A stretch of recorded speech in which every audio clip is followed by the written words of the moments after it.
morning, everybody. I want to welcome everyone back to this lecture series, and thank you so much, Jeremy, for giving this very enlightening series to us. Last time, it was just so much information and inspiration.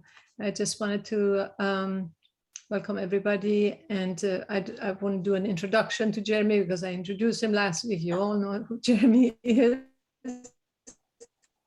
I just wanted to welcome everybody to the session. Thank you so much, Jeremy, and I will give it to you. Thank you, Fariba. Thank you, everybody. Thank you for attending this morning. We're covering a lot of areas today, but I'm going to share with you thoughts. Again, I'm speaking to you, as most of you know, I'm a painter and teacher. Art history is a natural extension of my interest, but I speak to you from the perspective of a painter and maker rather than a scholar. So forgive any inconsistencies or errors that you might perceive, but I'm going to try and be on point as much as possible. But as I say, we're covering a lot. And today, the talk is really to do with the evolution of images. This is stage 2 of the discussion. We started, as you know, from the earliest cave art through to the beginnings of the Renaissance. And we're going to start at the beginning of Renaissance. And I'm going to take us on a journey. And this is limited by time. I'm going to be living out a lot of cultures, which is nothing other than a function of time. What I've decided to do is concentrate on the Western tradition and other traditions of what I'm calling visual consciousness, which extend from the Mediterranean across to China. And that's not to disrespect any other communities, but this is primarily a talk based on painting. And painting traditions in those countries is very particular.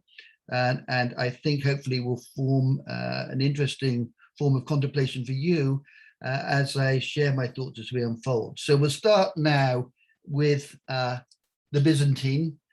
This is an example of a Byzantine icon painting, and the icon painting is different from what comes after, which we're about to enter into. The icon painting, as I pointed out before, was something made normally by a person of faith in a state of grace to induce a state of grace. It was not a picture in the normal sense. And perhaps the nearest way we can think about the function of the icon for many of us would be to consider a painting by somebody like Rothko, where there is, and this comes back to the aspect of image, which is a sort of woven into these talks, I hope in some way that's interesting. What constitutes an image? We see here, obviously, you know, religious figures, Mary, Jesus, saints, angels. But in this instance of structure, the space that they're occupying is not an extension of the space that we see. And what we're seeing here is a social or structural ordination of significance. And the figures overlap and they're piled behind one another or on top of each other, but there's no true spatial definition in this work. It's got a limited spatial possibility. If we move forward to the Lamentation by Giotto, which we saw last week or 2 weeks ago, here we see something very profound. Giotto, these paintings in the Arena Chapel are extraordinary. They're not only extraordinary because they simply are very beautiful, but they're beautiful because of what they connote.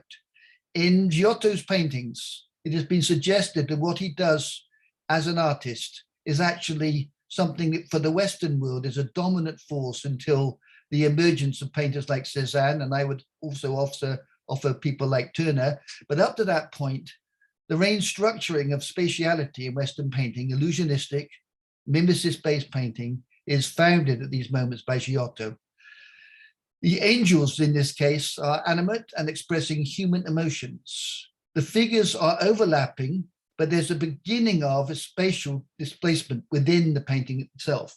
This is massively important. The other thing to remember is that in situ, these paintings, the figures are themselves human-sized. And the idea is here that the humans were now encountering something where the space they were looking at was one that, though it's away from them, is one they could theoretically walk into. And I think it's important at this point for us to realize, if we go back briefly to this painting is arguably a psychological or psychic space, not a geographic location. This painting is a religious theme, obviously, in the middle of a landscape. There's trees, there's sky, there are supernatural forms, and normal human beings or special human beings with the light around them suggesting their spiritual grace, the halo. And so we have a combination of the real, the observable, and the mysterious, esoteric, and supernatural in concert. These fusions are very important because for the watchers of these paintings, this is a critical moment where the spectator of the Byzantine painter is as a worshipper. The spectator or the worshipper that was now becomes a spectator in this new arena where painting is becoming more bound to illusion, and the spatiality of it is an extension of the spatiality that we live in. This is Masaccio, the tribute money. Again, now these images are painted on walls. These are frescoes. Painting is not yet released onto canvases or panels. So these were fresco paintings. This is Masaccio. Interesting, here you have the figure repeated. This is almost cinematic. In a painting, the notion of time is encountered. But here we see with the architecture and the placement of the landscape, the human and religious activity is given an arena. And what's really important here is going back to this idea of ousia, phenomena, and perspectiva. And ousia was essentially the idea of the realm of possibility of being within which phenomena or appearance comes into being, through which we see. This arguably is, as Panofsky, the great historian, talks about, is the idea of what is formulated in the moment of Renaissance painting, which is so critical to the development of Western ideology, visual ideology and processes. School of Athens, because concomitant with the Renaissance, of course, the first patrons were the Catholic Church, and they dominated for many centuries. But within the traditions of the Renaissance is the beginning and rise of the notion of the humanism, wherein human beings, and this is where we move from the idea of a theocentric world to an anthrocentric world. Humans now, in the Western world at least, beginning to understand through the notion of knowledge, academic understanding, scientific rationalized understanding, begin to challenge the notion of the authority of a theocratic universe.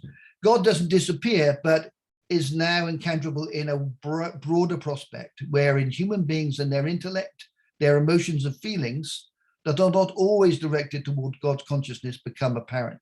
And this is a very important point in the evolution of Western painting.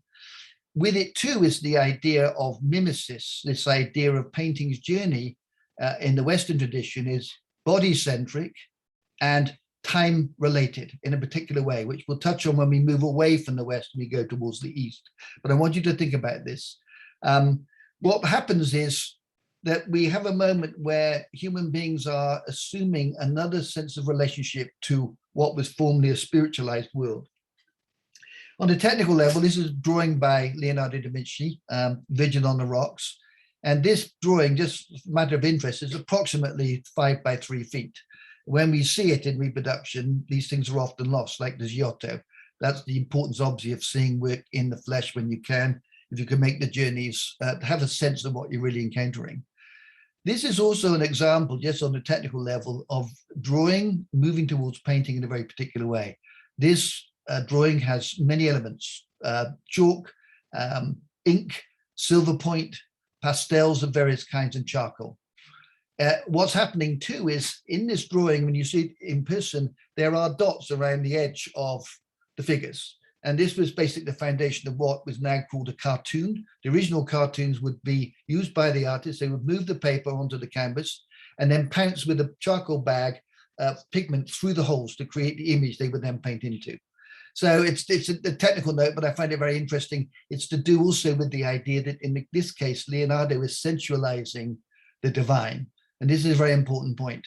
There's a notion of a physical sensuality that other artists accelerate and amplify later. But Leonardo is famous for a way of working which is referred to as sfumato, which is a nice term for basically smokiness, a softness at the edge and a luminescence within the middle of forms, to give them a sense of verisimilitude and presence. We now move to the idea of the size of paintings, the Sistine Chapel. I put this photograph in with my friend Naomi Alessandra, who helped me acquire these images. just to give us a sense, I've yet to see this remarkable place, and I'm sure some of you have. And it was, of course, recently cleaned, much to the chagrin of many people who believed that the smoky and dim interior with these wonderful luminescent forms somewhat hidden was the reality that Michelangelo painted. But what we now realize that the reality that Michelangelo painted is what we're seeing now in this not so brilliant but somewhat adequate photograph, to suggest the luminosity, the brilliance of the whole execution and the complexity of the images. But this notion of a building now containing images, and this idea I want you to think about, was in the era of the cave art, the abode of people was natural holes in the ground or mobile structures, tents and the like. When human beings built architecture, they stopped moving. And again, for a moment, if we think, when we look outside of a building in a given landscape by the seaside, somewhere where there's no structure other than ourselves and the land and the space around us, what we see is through a circle. That's why circles dominate in ancient art. It's not just the sun, the moon, the plants, and other things that we can see as round. Our way of seeing was round. What happens is when we built structures, we stopped moving through the world in a nomadic fashion. We became sedentary. And when we became sedentary, we built structures in which we survived. And from that moment, we started moving from hunter-gatherers to farming and agriculture to become sedentary. And from these buildings, we go in and out. And what we went through were doors and windows, hence the frame. The frame is not a natural thing. The frame is a direct result, I would argue, of architectural existence. Painting before architecture is very different than after it in cultures where architecture dominates. This is a prime example of that. Not only was Michelangelo obviously a sculptor and painter, but also an architect. The fuller understanding and implications of this is fantastic as an image that connotes all of these different sort of forces working together: architectural space, sculptural understanding, and visuality.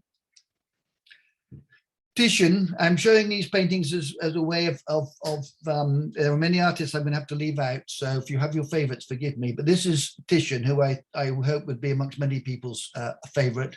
The Rape of Europa. What happens with the Renaissance is, as the church dominates to begin with, the rise of the mercantile classes in Italy, particularly in Venice and Florence, Rome and other cities in Europe, begins to allow artists to have patrons other than the church.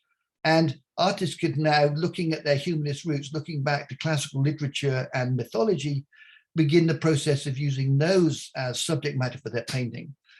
The technical virtuosity of this painting is just astonishing on every level.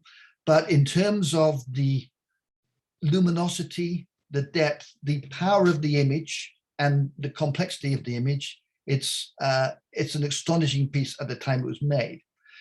This is the Assumption, I beg your pardon, it's the Assumption of the Virgin, and it's also by Titian.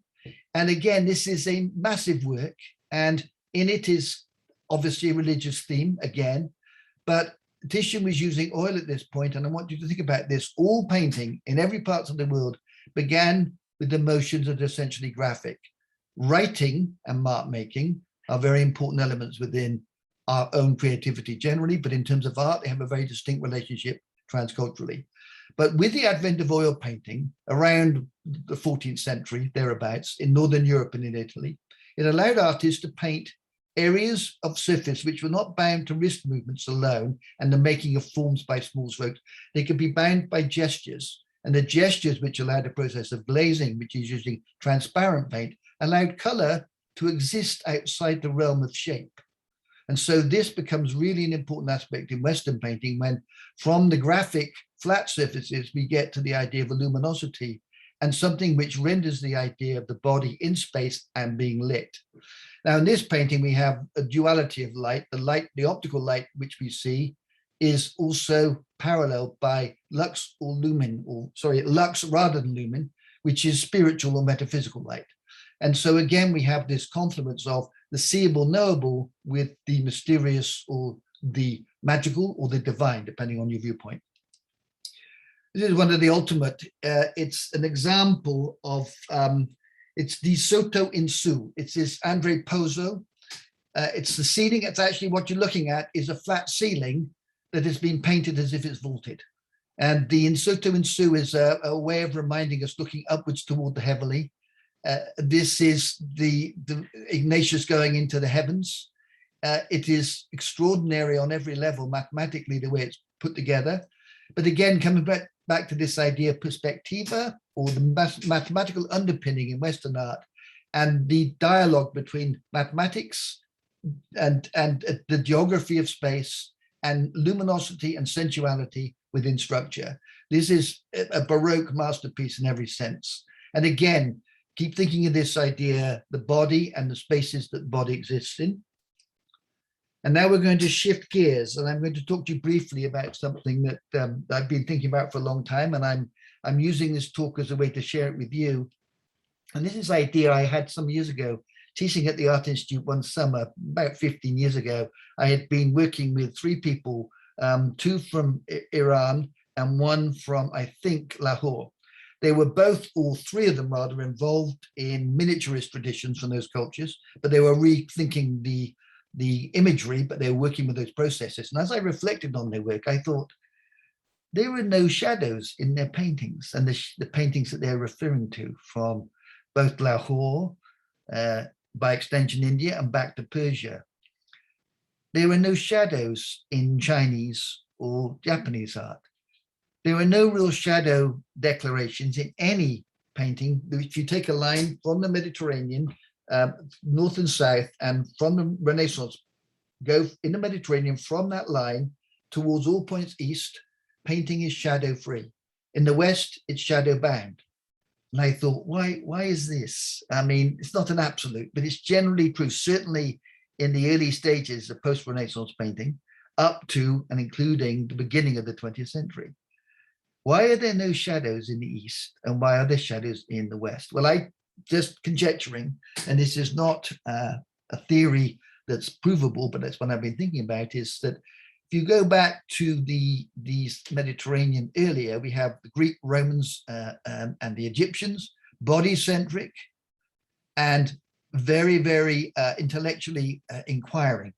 And the notion is that we have those Abrahamic traditions from the Muslim, Judeo, and Christian, is the idea of a theocratic father figure, the male figure that dominates. The body centricity has to do in part with that, I'm sure, because the making of an image of a body and reflecting it as potentially divine or godlike has all sorts of connotations. But the physicality, and then the idea of light play and shadow, is really human beings. Any shadow is a form of sundial, in a sense. A sundial is really a timepiece, the first clock that tracks the celestial motions on Earth's surface and connects us to the celestial, while giving us an indication on the terrestrial about time. So this began to intrigue me, and I've been thinking about this ever since, and it's a book I'm too old to write, but one day, if I return, I'm going to do this because I think it's something very interesting. But shadows are just extraordinary, and they're extraordinary in their absence, in the main, from Persian, Indian, Chinese, and Japanese painting. Not that there are none, but shadows are so insignificant, I would argue, in those paintings in terms of their presence, not in terms of their meaning. In terms of their meaning, they're extraordinarily important. But for a moment, let's think about this. So with this particular painting, we see the idea of the presence of people. They're arranged, we can see them, but they're not located in terms of time, just the presence in each other. There's a proximity one to the other. A series of events are going on here that we can see. The orientation is vertical, and that has a time connotation too, but we're able to see everything. Most things are separated, there's very little overlap, but the light is even. Nothing is solid. And there's something I would indicate then, that with that idea of the shadow is bound to time and bodiness and light source, the immaterial, the material, and duration. But in countries to the east of the Mediterranean, that's less of significance. In some instances, we have this notion that artists are, amongst many things, the great travelers in the world, and art changes in communities fundamentally for what reason? Well, probably cataclysm of some sort, weather upheaval, but outside of the realities of physical devastation is the idea of trade or war. that have tremendous effects on how art becomes exchangeable and becomes a currency of experience that artists share. Here's an example of a painter who, as a result of the Silk Road, was seeing work from China. And we notice here that the palette becomes a little darker, and the blue space here is equivalent to what might be the white space in a Chinese painting, which we'll see later. But there's also a fluidity and animation here that's really quite interesting. And this artist is clearly affected in a way by the animation and possibilities that Chinese painting made clear to him. Calligraphy, be it from Arabia, Persia, is used in original word and text. You know, there's a lot of things going on in the contemporary art world back when people started using text and everybody got very excited, and it's important, it's very interesting. Wonderful people have done things with word and text, but word and text is pretty ancient. Many cultures have been exploring this, and the notion of fusing the poetic and the idea of communication, which is verbal and then written as opposed to pictorial, is a very interesting confluence that many cultures still deal with. We have histories in the West of biblical and hymnal illustration, Carolinian illustration, where images and words mix together.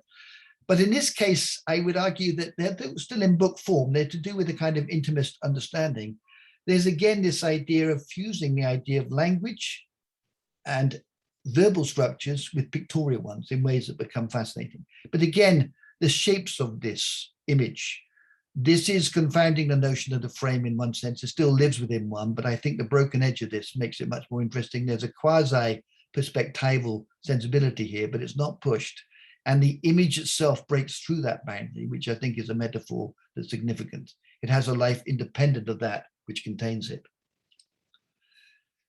Gombe style painting in China, we'll move to China's greater landscapes in a minute. Gombe style is very important because this is fine painting. It's meticulous in its execution. And again, with China, we have this idea of writing, chalk marks and the image together, the notion of what constitutes the actual space itself. And as we'll find out with many of the images of China and Japan, the format is explored more fully than generally in the West, I would argue, historically. Calligraphy in China, and by extension to other countries in the regions and continental area, are unique forms of expression. In the Arabian and then later Islamic tradition, the form is very, very particular, and very particular because it's to do with the word of Allah. It's very important that the form is absolutely correct. And in the images we saw before, some of those things were not to do with the Quran, they were to do with poetry. Rumi and other great poets, poetry and images living together. In China, there are different distinct styles of calligraphy, as there are in Japan. But what's important here is to realize that in Japan and China, particularly, image and word were never separated in the way they are in the West. We have in the West only one word I can think of, and that's graphic, that connects drawing and writing. There are no other words that bring them together or allow them to coexist by dint of just being so. Cy Twombly gets near, as we'll see in the later talk, about trying to bring writing and abstraction and an utterance together. But what my point is here is that Chinese pictorial language started off as pictographs, ideograms, ideographic, and then as it got more complicated, thus the language became more elaborate. But in essence, writing, denoting by writing, pictorialism were never separated in Asia. So the notion of what we call the abstract in the West, again, is actually a function of language rather than, I would argue, experience. The Chinese notion of abstraction is innate. There's a kind of holistic view they have where they don't bifurcate in the way we do. We have realism, representation, abstraction. They do not, historically. Everything was contained within the possible in the way that they worked. The mountains of China in Sung Dynasty painting, Northern Sung Dynasty painting, the mountains are beyond significant. They're vitally important. And in the tradition of landscape work in China is the idea they do not have a word for landscape per se. The word nearest to it or phrase is shansui, mountain water. And in mountain water is the exemplification of the Chinese notion of Tao. And Tao, as most of you know, is not quite a philosophy per se, nor quite a religious tract, somewhere in between. A manual for understanding the way of existence, and the unproduced production of all that is at the heart of the Tao. And art is a way in which the artist can access the Tao. When Western artists first encountered Chinese painting, many of them who were educated were somewhat perplexed because they were seeing something which was reduced in color, which was less physical and sensuous, effectively, body-like in its orientation. And part of this is due to the fact that, as one way to put it, when the Western artist looks at a Chinese painting from, say, the Song Dynasty, what they would be advised to consider is the idea that in the notion of the Song Dynasty, we have the idea that the artist is not emoting nor analyzing in a way that the West either goes towards depiction, verisimilitude, or expression. What the Chinese artist is doing is resonating with Tao. So the painting is not quite a prayer, but it's a form of connection to the universal energy. I once had the privilege of watching a Chinese artist with the permission do a bird and flower painting based on a 15th century painting. And I had done enough calligraphy to know its fundamentals and its complexities, and the fact that it has to be done for a long time to be fully comprehended.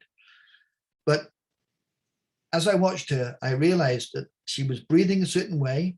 Her hand was now delivering the brush to the ink, which she had, with a stone, rubbed down into the distilled water to make liquid. Her brush now went into the liquid of the ink. Her breath now became liquid. As it moved towards the paper, which was flat on the paper, on the surface of the table with felt underneath, she put the brush marks onto the paper and actually put them through it, because I realized then, in the West, we have a surface. In China, they have space. The ink being absorbed by the paper was pulled into space rather than displaced on surface. And I suddenly realized then for myself that this idea that the act of painting could be a form of transmission in a whole different way if one encounters the surface in that way. And the reason the Chinese had oil paint effectively 3,000 years ago, they didn't like it for images. It turned into lacquerwork, is my understanding. There are very few ancient oil paintings in China. They were sometimes done on buildings, but their propensity was for silk, paper, and ink. And this is partly due to the geography, because the materials they had for making oil paint were far less prevalent than the things they had to make paper rather than canvas. And so they had the natural surface was paper and silk, and the natural material was ink. Now, here's a painting which is important because I want you to see it in relationship to one that comes later. And this is, I have to just check the name, Tang Yin, Dreaming of Immortality. This figure is floating in space above the mountains. And I want you to think for a moment as we look at this, that what we're seeing here is also in its lateral aspect, really a timepiece. Japan and China excel in offering us different formats other than a rectangle or variations on a rectangle, and are often prone to exceed in dramatic ways, something which is more cinematic in terms of the lateral and even in terms of the vertical. But anyway, in this instance, I want you to think about the idea that the spaces of the painting that are untouched, which in Chinese painting are of paramount significance, are actually not only optical spaces, but a kind of psychic nothingness, the void, that from which all emerges, to which all will return. So this is both a moment of optical fidelity to some sense of reality, albeit a supernatural one in this case. And who's to say that's not more natural than the everyday? But within this, the abstractness I was referring to earlier is to be found in the idea that the white space is moving from the optical into the psychic, returning back to the optical. The role of mountains is to do with notions of what are called the dragon veins, how energy, male and female energy, yin-yang principles, which you will know about in the sense meet in and are made manifest in the moment of the landscape. The energies of the sky bring water, water carves mountains. It breathes out, the exhaled air of the earth is the mist that go back into clouds that return to the earth. So in Chinese landscape painting, the migration, the earth is relatively solid. In Chinese painting, it is a matter more, not of objects in space casting shadows, but relative density. You move through with varying forms of resistance, the depth of a painting in a landscape in Chinese painting. Ma Yuan, one of the great Song Dynasty painters, here this extraordinarily minimal piece. He did very many versions of it. Autumn Breeze on a Lake, which is, it's really extraordinarily minimal. But again, this notion of space, the top part of the painting, the breadth gap between the mist, this idea where the plane is. I want you to think about this when we see a later painting by Monet, because there's a strong correspondence here. And what I want you to start thinking about with this talk, and what I'm trying to sort of inject as an idea, is both the role of geographic separativeness and distinction, and also how artists migrate across those boundaries, somehow reaching across space and time to connect in other ways. Another Ma Yuan, particularly beautiful with the particular brushstrokes. The Chinese have a very series of painting sort of etiquette and processes, principles, which is too complex to go into now. They also have a very, very sophisticated form of perspective, which is often overlooked or ignored by Western painters, even now. Excuse me, Chinese painting is extraordinarily complex. And in that complexity, the idea is it's to do with our relative positions. We are, in both Japan and China, excuse me, invited into the painting. We are less spectator as we are participant by inclination and nature. The painting invites us in.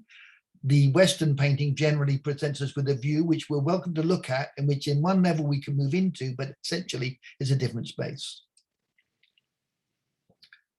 The complexity, in Chinese painting, there are many, many rules or principles depending on the dynasty. It's a complex, we say Chinese painting, we say Western painting, it covers so much. But in this instance, again, these paintings are, as you look at the way the clouds are intervening in the structure of the mountain, what would be in the West a much more phallic image, in China is much less so. Any male possibilities are there, but they don't dominate. They are ameliorated by the presence of the female energy. Three perfections in Chinese painting, a unique sort of recognition of the role of calligraphy, painting, and poetry. Again, word and text working in union. Visual story, poem that is exemplifying aspects of the painted image, and the very nature of the word of the writing is to be founded in the very writing of the image itself. So even though the pictogram and pictograph change, the energy of the calligraphic mark is a foundation of Chinese painting, which is the moving point. And in Chinese calligraphy, you have the idea of the hidden point. When you start, when I did my first calligraphy lesson, first thing I learned was when I made the symbol for eternity, as you start movement, you go back and then you go back over that start point. And as you leave what would be the terminal point, you come back and lift off from that. So only a really skillful calligraphy reader will understand or know where you've began and finished. It's to do with this idea of a kind of constantness and a constant state of being, in being, no conclusion necessarily. Moving to Japan now, this is a wonderful piece, one of the great pieces by Hasegawa Takuashika. And it's an example, I want to start thinking now in the Chinese tradition, there are many terms, which I haven't yet touched on, and I may not have time to do that today. But in Japan, there's a definite religio-aesthetic philosophical approach, which is extraordinary. And they have, this is an example of what is termed ma, M-A, ma. And ma is, means effectively interval, gap, or pause. It can be the silence between notes. It can be, if you go onto a balcony and you have an awning over you, you would be in ma space, neither outside nor inside. It reflects what is generally, both in China and Japan, the notion that art actually, more than science, philosophy, and other forms of human activity, is what forms their understanding of the world in a way that's quite unique. Art in the West, I think, is vitally important, but it's a corollary to many other things that are very important. But there's an orientation that's different in China and Japan, and part of that is to do with the sensibility and stemming from the idea that the original beliefs in Japan were Shinto, which is a form of nature worship, a kind of pantheism if it was through a Western lens. But again, this idea when Japan eventually moved away from the domination by China culturally and became the beginning of what is termed Yamato-e, which I think is around the end of the Song Dynasty, 13th century thereabouts, they started to become more secular in their orientation.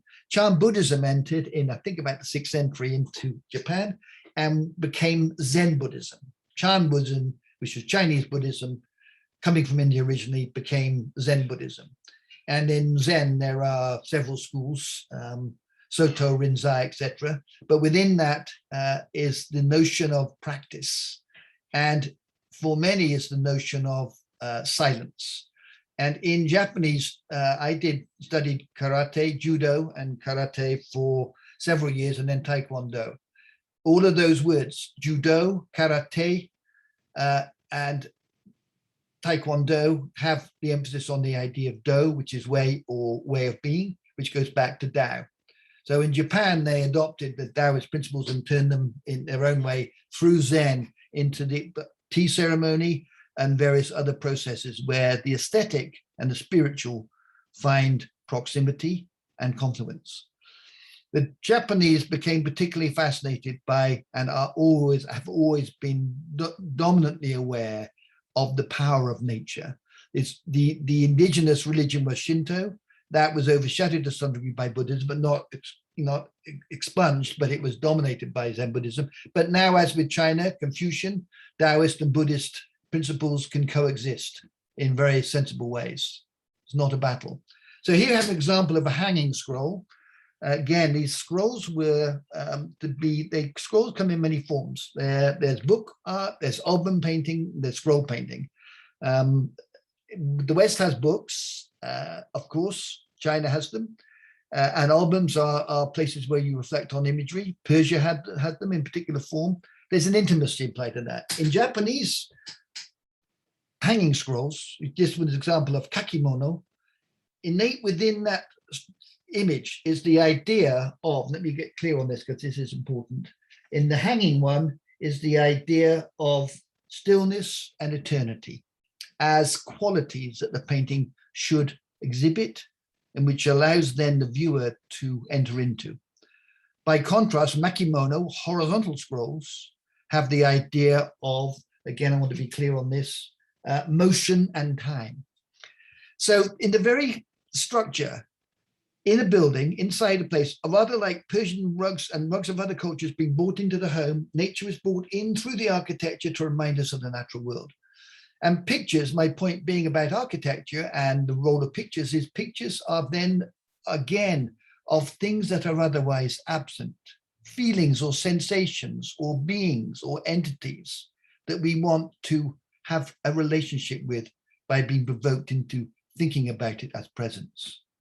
So painting is bound to absence as much as it's bound to presence, east or west. But in China and Japan particularly, the scrolls in the summer, winter images are put up on buildings, and in the winter, summer images are put up. And often the opposite season is represented at a time sequence. So the paintings aren't just there as innate objects that you come to love or disregard or look at all the time. They are constantly dynamically related to the seasons. Hokusai is the way, one of the iconic and probably classic Japanese images. Very important this on many levels, not only an exquisite piece of work, but what it connotes. Here we have Mount Fuji, and here we have the wave. And what people forget, they talk about, as we touch on when we get towards Impressionism, is this idea that when Japanese kabuki theater posters were used as wrapping up pottery that was being sent from Japan to Europe, people would unwrap these things. They didn't have newspapers in those days, and it was soft rice paper. So they had beautiful prints, which were, just thrown away and used as wrapping. And artists saw these, Van Gogh rather, and Manet saw these and thought, whoa, what's going on with the space here? The compression is so strange. And people thought, wow, these Japanese, this is incredible. And it was. But what they failed to realize is the Japanese were meeting with the Portuguese in the 17th century, amongst the first non-Asians to amicably mix and meet with the Japanese. Envoys were sent, And they brought art with them. They brought gifts from their country to this new world, and they shared. It was very amicable. But the artists saw this, and they looked at perspective. The Portuguese painted in Western perspectival structures, and the depth, the preceding depth and recession. They saw all of this, and they thought, this is interesting. And then they thought, well, the near stuff and the far stuff is very interesting. The stuff in the middle, we don't have any interest in. And that's what happened. And within their culture, the distant and the near in proximity, with no explanation of distance between, except through the use of your mind. So what Hokusai did was have a conversation with the Portuguese. And so over 200 years, you have from Hokusai then back to 19th century France, the European language has been reinterpreted, brought back to Europe, and then opens the Europeans up to new ways of looking at it. Artists are very important people. That's the note of that, very important. So we move on. In Japan, we go to complex issues. Wabi-sabi, which is the beauty of natural and patina of aging, and that which is transient and stark, imperfect, indeterminate, and in a state of becoming or of decaying. So in its stillness is the implication of the movement of time, which has become suspended or frozen. Ikebana or kado, flower arranging, is an extraordinarily important function. Again, going back to this idea of craft, activity or ritual and artistic process is synthesized in ways in Asia and Japan, particularly in ways it tends not to be in the West. We have our own aesthetics and everything else, of course, and flower arranging is important in the West, but in Japan, and presumably in China, I know less about that, but in Japan, it was taken to a very important level. But what it is about in part is the making of this is important, but what it denotes or connotes, I should say, is a state of being known as mono no aware. And forgive my pronunciation for those who speak Japanese, I don't, but effectively mono no aware translates to the awareness and poignant understanding of the transience and beauty in the passage of life, life's fragility, its beauty, and its impermanence. And what dominates in Eastern thinking, for the most part, in varying degrees, is impermanence. And within that idea, going back to the shadow bound as opposed to the shadow free, is the idea, I would argue, in Indian, Mughal painting, Persian painting, Chinese and Japanese painting, is the idea of the cyclical or the karmic, if we go to India, and that idea of circular motions rather than linear ones, and timelessness. Kara Sansui, a dry landscape, basically, Zen garden, created mountains. This is Shansui through a Japanese lens. Raked gardens in a temple, which is a place for contemplation, if not meditation. The Enso, circle, and it's the idea of it is it's not perfect again, almost like the wabi-sabi. Perfection per se is more problematic. The idea of the spirit holes in rugs is a similar idea, that in many cultures, imperfection is, when created by humans, is only correct because only the gods occupy the realm of the supreme creator. And so humans can mimic to an extent, but must not offend the gods by being perfect themselves. In this instance, Enso means essentially circle, and the circle has many, many implications in terms of being a form of recognizing the infinite.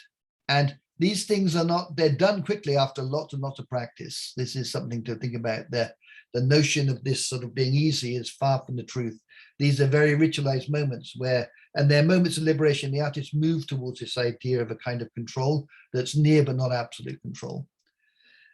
Another beautiful within the language is the idea of yugen, which is a very difficult word. Its original Chinese meaning had to do with dim, distant, and mysterious. And in Japan, it's more to do with this profound grace and subtlety. Something where nature is so moving, it becomes difficult to express it, but it's understood and can be transmitted through poetry and most particularly through painting. Very important to consider this, because another aspect within Japanese art, which is one I find particularly interesting, is something called utsuroi. And utsuroi is really more Shinto orientated than Buddhist, but it's not, or Zen Buddhist, but it's not exclusively Shinto. It's a combination. Utsuroi is the notion in Shinto of when a moment when we're driving over the Golden Gate Bridge and the air becomes suddenly foggy. That's a moment of where the air suddenly becomes seeable as it condenses. That's an example physically of Utsuroi, and that's a metaphor for spiritual becoming manifest. It happens in the moment of creativity, singing, writing, painting, and it permeates most of Japanese culture. So the ideas of space, time, silence, perfection, imperfection, temporality, impermanence are the mainstays underpinning of many Asiatic cultures, which have this idea of a kind of undifferentiated continuum within which everything exists. In the West, we have an orientation towards a discrete separation of things. In the East, and I'm using these terms generally, so forgive me, but for the sake of discussion and time, are forms of encapsulating many, many forms that interrelate naturally, a synthesis, if you will. Okay, back to the West now. I'm not sure we're doing on time. Let's keep looking at my clock here. Okay, I can find, yeah, I can get this going to be speak fast now. I might turn into an auctioneer, so forgive me. So we're now with Giorgione. Coming back to the West and the body, here we have one of the most enigmatic of paintings. People still trying to work out to this day what it's all about. Never been a full explanation, but what it really connotes is the idea, and what it depicts is the mythical perhaps, or an everyday event, depending on your viewpoint. But what we're looking at is the beginnings of the relics of the world against the powers of nature. And so this idea of, in terms of imagery, where the human is now in a landscape. They don't dominate that landscape, they're important within it, but the landscape begins to assume an equal measure of significance. Artemisia Gentileschi, again, stories from the Bible. One of the few women that was recognized in her time as the great painter she was. But again, the stories of the Bible were allied to those which were more secular in their orientation. And here we have Goya, the witches, which is part of a series of paintings which are generally discussed as the black paintings. Zurbarán is another example. The black in this instance referring to the dark spaces. Now, not all of Goya's paintings are black in terms of the spaces around them, but comparing this to a Chinese painting or Japanese, you have this idea of the incredible physicality of these figures. And Goya was amongst the greatest painters of the spirit of human beings, along with Rembrandt, as he is about the plasticity and sensuality of flesh. What animates the body is equally important for Goya. But in this instance, the darkness is considered to be the realm of the divine, the mystery of God, him, she, itself. Zurbarán, the monk, the end of him physically is the beginning of all else, as with all of us. We are our own boundaries and form a direct link to the possibility of the infinite. Changing gears a little bit, but still with imagery. Let's want to look at this one because it's one of my favorites by Vermeer, who's an extraordinary painter. Not least because he was an example of, in the West, what was called genre painting, the everyday. This is an example, obviously, of a middle-class life and all the rest of it. You see that, all of the attributes of that. The house is pleasant, clean. What I want you to look at is the face of the woman in the mirror and look at the woman's position from the back. And you'll notice within a few seconds that it's not right. Vermeer has made a mistake.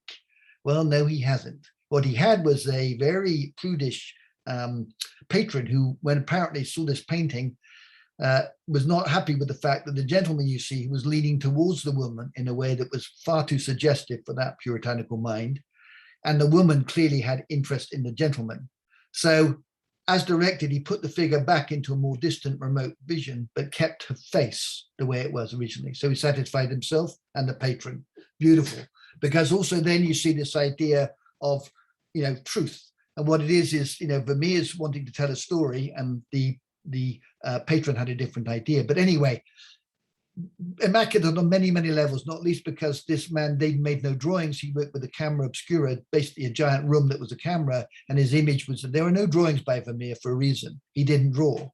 He would mark on the canvas, which would be in a dark room. These people would have been outside of his room and he would have marked all of these elements. And people say, well, that's cheating. And say, well, he put the paint on and that's certainly not cheating. So when you see what he did, as a painter is extraordinary. But what you notice is there's a softness to everything. There's not just the quality of the slide. In the painting, which is a little bit crude, the slide, but it's fairly accurate in the sense of the softness, which has to do with depth of field.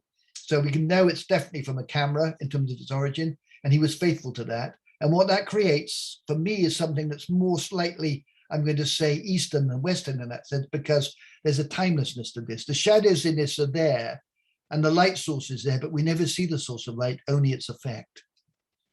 There's another example of the lace maker, one of the great icons of Western painting. And by contrast, another great painting, which is Judith Leister, who painted within 50 years of Vermeer.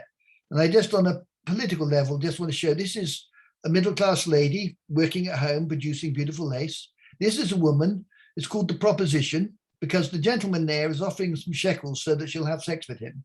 And Leister's point is this woman would rather work for much less money and keep her dignity. She's not under threat of rape. It's not a question of that. He's going to go away by all accounts. But the idea is that this was a woman's point of view of an action such as lace making, as opposed to the male point of view. Landscape now taking on more distinction and significance. Rubens actually promoted landscape painting to the European, British, most importantly, when he became a court painter to one of the King Charleses. Rubens was a diplomat, ambassador, and bon vivant and brilliant painter all round.